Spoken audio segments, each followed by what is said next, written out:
Den energi, du sender ud, det er den verden, du lever i.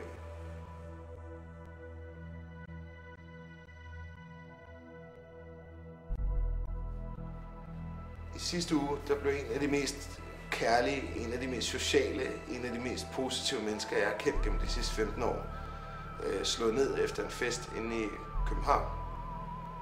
Og han ligger nu med åben kraniebrud. Og det er næsten ikke til at fatte.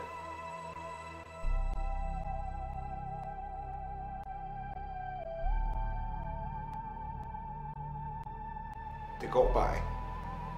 Vi bliver nødt til at tænke over, hvad for en energi vi sender ud, hvordan vi påvirker vores omgivelser, hvordan vi løser vores problemer.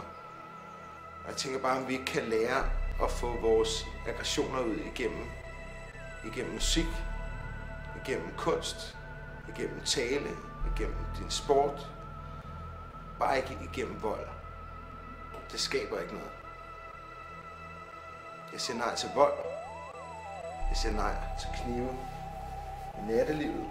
Jeg siger ja til at lade være at gøre det så skide kompliceret. Altså bare pas godt på hinanden. Så går det meget bedre.